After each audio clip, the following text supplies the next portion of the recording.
Est-ce préférable de faire quelque chose imparfaite ou de ne pas la faire? Voilà le sujet du jour. Bonjour à tous, je suis très heureux de vous retrouver pour ce nouveau numéro, du Kétosophe, cette série du Kétosophe, qui a pour objectif de vous aider par quelques petites astuces, pour, un bon mode de vie cétogène, une bonne alimentation cétogène ou avoir les clés pour bien comprendre le mode de vie cétogène et surtout pouvoir vous lancer et réussir au bout. Hem, Est-ce préférable de se lancer en sachant que rien ne sera parfait, parfaitement maîtrisé, parfaitement, heu créé, parfaitement réalisé, parfaitement ou justement de se dire: «Ah non, non, non, j'y arriverai pas, je ne me lance pas».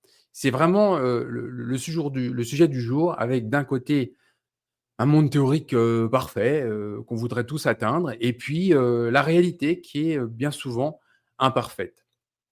Naturellement, nous sommes, freinés par l'idée de faire, quelque chose d'imparfait et on peut le vérifier dans de nombreux sujets. Heu, on peut par exemple, si on parle d'anglais, moi j'ai pas fait d'études, donc j'ai pas appris l'anglais à l'école. Bah, forcément, on est un peu gêné quand on commence à s'exprimer dans une langue étrangère parce que ça va être n'importe quoi. L'idée, c'est quand même de se faire comprendre au bout, mais on est, et donc du coup, ce blocage fait que on n'y va pas. Voilà, ça c'est un exemple. Il est difficile de commencer quelque chose en se disant, «J'ai pas le temps en ce moment, j'ai pas toutes les connaissances, j'ai pas tout le budget» et cetera et finalement, on est plutôt tenté, par ne pas faire les choses, plutôt que d'accepter l'imperfection, accepter les demi-échecs, accepter les erreurs. Voilà, c'est un biais aussi, naturel, humain. Alors ce n'est pas un scoop, le contexte idéal, comme je le répétais dans la vidéo précédente, sur le bon moment pour commencer son régime cétogène, le contexte idéal parfait, n'existe jamais. J'ai connu quantité de sportifs, sportifs de niveau, des champions, des entrepreneurs qui ont eu vraiment de très beaux succès. Le fil conducteur, vraiment, ils ont tous partagé, la même expérience. Heu, Quand on commence, vraiment, quand on décide de commencer, c'est le chaos. Il y a rien qui est vraiment prévu, tout ce qu'on a imaginé ne se passe pas, ce qui se passe n'a pas été imaginé et donc vraiment le secret de ces gens, ça a toujours été de s'adapter. C'est-à-dire qu'on se lance, on a un problème, en face, on trouve une solution. Parfois une solution imparfaite, mais une solution et puis on améliore avec les jours, les semaines, les mois, les années. On essaie de faire mieux, on vise la perfection sans vraiment jamais l'atteindre, mais on a commencé dans le chaos, dans le désordre. Au moins on a commencé, voilà. Le parcours vraiment toujours le même. Vous pouvez regarder un petit peu, il y a beaucoup de biographies qui ont été écrites et vous verrez que le monde idéal, en fait, c'est de la théorie, mais dans le monde réel, ça n'existe pas, hein. Un exemple, une anecdote personnelle, nous avons, quitté l'Europe en 2020, Nelly et moi. On a mis notre vie dans 10 mètres cubes de carton, c'est-à-dire qu'en un mois de temps, il a fallu qu'on liquide toute notre vie, tout notre passé, vendre les choses, donner des choses, jeter des choses, et cetera. On a mis 10 mètres cubes dans un conteneur qui était à peu près à 70-75 des livres et puis, nous nous sommes trouvés dans un contexte, vraiment de sans domicile fixe parce que toutes nos affaires urgentes, les vêtements étaient dans 6 valises. Nous n'avions plus d'adresse, nous étions dans un avion, en plus, c'était en plein covid, donc l'avion était vide. En arrivant dans un pays que nous ne connaissions pas, nous avions enfin, on le connaissait en tant que touristes, on avait déjà visité beaucoup d'États et cetera, mais ce n'était pas ni notre nationalité, ni notre pays, en connaissant quasiment personne, et en repartant de zéro. Ben, je peux vous garantir que si vous attendez des conditions idéales, pour faire ce genre de choses, vous ne le faites jamais. Nous nous sommes volontairement, à plus de 40 ans, retrouvés dans une situation de sans domicile fixe, c'est-à-dire 6 valises dans une voiture de location, pas encore d'adresse. Il a fallu trouver un logement, acheter une voiture, enfin, vraiment repartant de zéro, pas de compte en banque, vraiment, sans domicile fixe. Concrètement, c'était ça. à plus de 40 ans. Donc c'est abandonner un confort, abandonner complètement une routine, abandonner des amis, de la famille, des entreprises, heu, tout un tas de choses, qu'on connaissait très bien puisque nous étions nés dans ce secteur, pour abandonner ça et arriver à plus de 8 000 kilomètres dans un pays qu'on connaît pas, avec une langue qui est pas maîtrisée, des codes, tout un tas de fonctionnements, des lois et cetera qu'on connaît pas, et ben voilà, c'est reparti. Donc je peux vous garantir qu'en termes de, zone d'inconfort, déséquilibre, on y était vraiment. Ah, on l'a fait, donc on n'a pas attendu un moment idéal puisqu'en plus on l'a fait en plein covid, c'est-à-dire que les avions étaient vides. On a pris un avion Paris, Los Angeles où il y avait seulement 8 personnes à bord parce qu'il fallait avoir des autorisations spéciales pour voyager. Donc dans le genre de contexte, vraiment, non favorable pour ce genre de choses, eh ben, on avait tout réuni. Ah, on l'a fait quand même. Voilà, c'est un exemple. Tout le monde peut le faire. Mais si on attend, des conditions parfaites, ben, on repousse et on le fait jamais. Scientifiquement parlant, nous avons aussi des études qui nous expliquent ça. Je vais vous donner un exemple, sur le sport, la musculation. Vous allez vite comprendre où je veux en venir. Vous prenez un groupe de personnes que vous coupez en 2. D'un côté, vous dites à des gens: «Utilisez les appareils de musculation un peu comme vous voulez, pas vraiment de programme, personne qui contrôle les mouvements» et cetera. Et puis à côté, on prend un groupe de personnes à qui on va mettre un coach, vraiment qui connaît très bien son travail, pour effectuer les mouvements le plus proprement possible, et cetera, et cetera. Quelle est la différence entre ces 2 groupes? Et ben, le groupe qui pratique la musculation, totalement entre guillemets, «sans contrôle», de façon totalement libre, obtient 80 du résultat du groupe qui a été coaché de façon très précise et cetera. Donc on voit déjà qu'il y a, la possibilité d'obtenir 80 des résultats, c'est beaucoup quand même 80 en faisant de façon spontanée, régulière, pas forcément parfaite. On peut dire concrètement des mouvements qui ont été effectués de façon imparfaite, et ben on obtient 80 du résultat déjà de cette manière. Vous pouvez aussi vous préparer, au marathon, par exemple en moins de 3 heures. Vous faites, 6 mois, 1 an d'entraînement et puis, vous vous rendez compte que, à l'entraînement ça va pas le faire.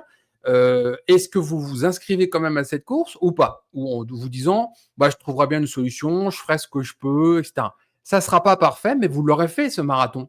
Vous vous êtes fixé un objectif.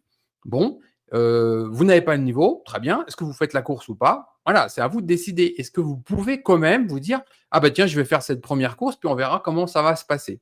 Même chose avec, par exemple, des objectifs, je sais pas, vous avez jamais couru carrément. Moi je l'ai vécu ça, vous avez un niveau en course à pied qui est nul, puis vous vous dites: «Oh bah tiens, je vais me fixer, je vais faire du 10 kilomètres». Bah, ces 10 kilomètres, vous n'êtes pas obligé d'avoir déjà le niveau pour commencer, pour faire 10 kilomètres en courant. C'est peut-être déjà trop pour vous. Mais vous pouvez très bien faire 1 kilomètre de course à pied, 1 kilomètre de marche, 1 kilomètre de course à pied, 1 kilomètre de marche, et vous avez démarré. Vous vous êtes remis à la course à pied sur 10 kilomètres. Et puis petit à petit, vos phases de marche vont se réduire. Et à la fin, vous allez courir vos 10 kilomètres, même si la fréquence, tout n'est pas forcément optimisé, la foulée, et puis que vous n'allez pas très très vite, vous êtes à 10 km/h, mais au moins vous avez fait vos 10 kilomètres et vous allez pouvoir progresser.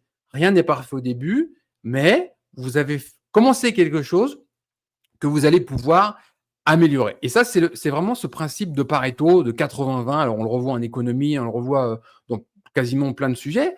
En langage clair, ce qui fera votre réussite. Et ça, on peut vraiment le constater dans tous les domaines, que ce soit sportif, perte de poids, économique, ce que vous voulez, ou même l'apprentissage. C'est la régularité. Vous devez être régulier, vous devez, quand on va à la salle, même si on ne fait pas tout parfait, même si l'important, c'est de se dire, voilà, je dois aller 2 fois ou 3 fois à la salle par semaine, et comme un métronome, tout vous y allez sans vous poser de questions, comme prévu. Voilà. C'est la régularité qui va vous permettre d'avoir, déjà un maximum de résultats, et c'est 80 d'efforts réguliers, c'est 80 d'efficacité, c'est-à-dire c'est pas super parfait ce que vous allez faire, c'est juste à 80, donc c'est à 20 imparfait. C'est 80 bien effectué, en abandonnant les 20 supplémentaires qui sont vraiment, je voudrais vraiment le souligner, ça c'est un point important. 80 c'est facile. Vous pouvez tous faire 80% bien fait. Plus on cherche à aller gratter ces 20% supplémentaires pour tendre vers les 100% parfaits, plus c'est dur, plus c'est difficile et finalement, il y a que les sportifs, qui veulent faire de la compétition ou les sportifs de haut niveau, très haut niveau, les champions, qui vont vouloir mettre l'énergie, l'intensité, la volonté pour aller tendre vers ces 100%. Les 80% sont faciles, les 20% restants deviennent de plus en plus difficiles. Donc, c'est important d'accepter dès le départ l'imperfection. Je cherche à faire ces 80%. Hein. Plus on cherche la perfection, plus on cherche à obtenir ces 100%, plus c'est coûteux en temps, plus c'est coûteux en argent, plus c'est coûteux en implication, en énergie, et pour un gain de moins en moins visible. Quand vous faites tout parfait à 95%, je peux vous garantir que les 5% qui restent, ils vont vous coûter une énergie folle, et finalement, ça ne va pas être très, très visible. Par contre, les 80%, on peut tous les atteindre. La performance et le résultat sur un objectif de 80% est accessible à tous. Il n'y a pas d'exception. À part des 80% sur les 100%, tout le monde peut aller les chercher. Et vous verrez que c'est vraiment extrêmement gratifiant d'avoir obtenu déjà ces 80% de résultats. Et pour certaines personnes, ça va donner la motivation, l'énergie nécessaire pour aller plus loin. Mais ces 80%, c'est simplement l'imperfection. Vous faites le choix de l'imperfection, vous les obtenez, et après, vous verrez si ce résultat obtenu vous donne l'énergie, la motivation nécessaire pour aller plus loin. Si vous fixez un objectif de perte de poids et que vous atteignez très facilement, très rapidement les 80% de perte de poids, je peux vous garantir que la satisfaction que vous allez avoir au bout, elle va vous donner des ailes, littéralement. Donc, si j'ai un conseil à vous donner, c'est de vous lancer maintenant, en sachant pertinemment que ça ne sera pas parfait. Vous viserez ces 80% de réussite, 80% de résultats. Et puis après, vous obtiendrez, je pense, grâce à ce résultat, la motivation nécessaire pour éventuellement vous améliorer. Alors, je vais vous donner, parce que tout ce que je dis là, c'est un petit peu théorique, des exemples concrets sur le régime cétogène. Est-il préférable de ne pas se lancer si on n'a pas les moyens de s'offrir de la viande à l'air, par exemple, des poissons sauvages, des œufs d'une très grande qualité, etc. C'est une vraie question. Beaucoup de gens m'ont dit, est-ce qu'il est préférable de manger de la viande de piètre qualité plutôt que pas en manger ou pas se lancer en régime cétogène, etc. Tout ce que vous ferez, ça sera toujours mieux que tout ce que vous ne ferez pas. C'est-à-dire que si vous n'avez pas de beaucoup de budget pour votre nourriture, vous faites un régime cétogène à l'économie. Et ça sera toujours mieux que de continuer dans une alimentation occidentale riche en glucides, riche en produits transformés, plutôt que de vous focaliser simplement sur les premiers prix en viande, les premiers prix en légumes. Et vous ferez ce que vous pouvez avec votre budget. Ça, c'est déjà un point important. Il faut vous désinhiber là-dessus que viser la perfection avec des budgets très élevés sur l'alimentation, ce n'est pas obligatoire. On peut faire avec ce qu'on a. Est-il préférable, par exemple, si on ne peut pas se lancer, est-il préférable de ne pas se lancer ou de se lancer quand même quand on n'a pas accès à des produits au lait cru d'animaux élevés à l'herbe? C'est la même chose. Il y a des gens qui font du régime cétogène avec des produits pasteurisés. Ce n'est pas l'idéal. Ça peut poser certains problèmes. De toute façon, en régime occidental, les gens consomment déjà ces produits-là. Donc, commencez avec ces produits-là et puis après, vous verrez que vous aurez peut-être envie d'aller les trouver, ces produits au lait cru, ces fromages au lait cru, ces crèmes crues, ces fromages blancs crus, ce beurre cru, etc. Dans un deuxième temps. Mais au moins, vous aurez commencé, vous aurez peut-être vos 80% de résultats. Et pour aller gratter les 20% suivants, c'est là que vous irez chercher ces produits. C'est la même chose avec le sport. Est-il préférable de se faire un plan, pas possible, 8-10 heures de sport par semaine, alors vous savez déjà que vous avez un planning super chargé, plutôt que de se dire, bon, alors je vais faire le strict minimum, des choses qui m'offrent 80% de résultats sur le moins de temps possible, et puis après, je verrai si je peux en rajouter. Même chose avec la cuisine. Au départ, on peut très bien partir sur 80% d'objectifs cuisine en disant je vais faire de la cuisson, juxtaposition, je ne me mets pas dans les grands plats préparés qui prennent des heures. Je fais ça pendant des mois, voire des années. Et puis après, peut-être, j'irai plus loin et je ferai des plats plus élaborés. Vous avez 80% de résultats sur rapidement, en fait. Ce qui va vous donner dans le minimum de temps, beaucoup de résultats et vous donnera l'envie, l'énergie d'aller chercher cette amélioration. Hem Et c'est vraiment quelque chose que je voudrais souligner parce que c'est un point important. Il y a trop de gens, qui finalement ne se lancent pas parce qu'ils cherchent immédiatement dès le départ la perfection qui est presque souvent inatteignable ou de toute façon rédhibitoire. Donc acceptez de commencer de façon imparfaite, cherchez à atteindre vos 80 de résultats ou d'objectifs, donnez-vous du temps et vous verrez que quand vous aurez atteint ces résultats, vous aurez, l'envie, l'énergie nécessaire pour aller plus loin. Voilà. Alors, je vais vous donner un exemple personnel, encore une fois. Quand j'ai commencé mon régime cétogène, je travaillais vraiment beaucoup. Ça a été passé un peu lentement parce que j'étais beaucoup sur la route, 130 000, 150 000 kilomètres par an sur la route. Techniquement, quand j'ai vraiment débuté mon régime cétogène au tout début de l'année 2013, je me levais à 4 heures du matin. Et je rentrais le soir, il était 20h, 20h30. J'ai commencé mon régime cétogène sur 2 repas. Donc, c'est-à-dire que je prenais un vrai gros repas qui correspondrait presque à un déjeuner ou un dîner le matin à 5 heures du matin. Nelly pestait parce que je faisais des choux de Bruxelles, des côtes de porc, du poisson, des brocolis, etc. à 4 heures du matin et que quand elle se levait, quand j'étais parti, il y avait encore les odeurs dans la cuisine. Ah, c'est concrètement comme ça que ça a commencé. Et puis, je faisais une très grosse journée non-stop, pas besoin de manger le midi avec un tel repas, et je remangeais le soir relativement tard, 20h30. Donc, si vous suivez tout ce que je dis depuis plus de 10 ans pour Eat Fat to Be Fit, vous savez que le repas du matin était fait beaucoup trop tôt, donc ça ne respecte pas la chronobiologie, et que le repas du soir a été fait beaucoup trop tard, ça ne respecte pas non plus la chronobiologie. Ben, je le sais, mais je n'avais pas le choix.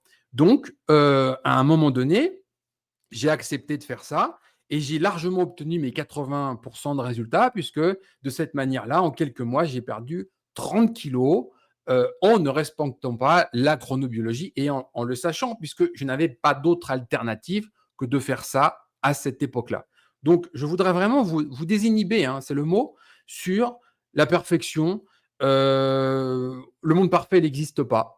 Franchement, chercher ça, c'est perdre son temps. Il faut avancer à son rythme, selon ses conditions, selon son budget, selon son temps libre, selon ses urgences, etc. Faites ce que vous pouvez. Réajustez au fur et à mesure. C'est-à-dire quand vous voyez que vous faites quelque chose et que ça ne va pas, eh bien, faut changer quelque chose. Il faut ajuster. Mais je vous invite vraiment à aller chercher les 80% faciles à obtenir parce que c'est le vrai bon carburant pour s'améliorer et pour vraiment atteindre son but, donc c'est-à-dire les 20% restants qui sont parfois plus difficiles. La première façon d'échouer, qui est vraiment garantie à 100%, est de ne pas commencer. Donc, moi, je vous invite à commencer et le meilleur jour, c'est maintenant. Comme j'en ai parlé dans la vidéo de la semaine dernière, le meilleur moment, c'est maintenant. Il faut commencer. La seconde donc la seconde façon d'échouer est de refaire encore et toujours les mêmes erreurs. C'est-à-dire quand vous avez quelque chose qui ne fonctionne pas et que vous continuez, ben les jours passent, les semaines passent, mais rien ne va changer. Et puis s'il y a quelque chose qui vous met en échec, il faut bien intervenir dessus et le changer. Mais déjà, quand vous avez décidé de commencer, que vous commencez et qu'éventuellement même vous faites des erreurs et que vous savez ajuster ce qui ne va pas pour sortir de cette erreur, sortir de cet échec, eh ben vous avez déjà toutes les cartes pour réussir. Le secret de la réussite est donc de commencer et d'ajuster si nécessaire. Voilà ce que je peux vous dire aujourd'hui pour vous aider dans votre approche cétogène et je vous dis à très bientôt pour quelques autres astuces pour que vous aussi, vous puissiez réussir votre mode de vie cétogène.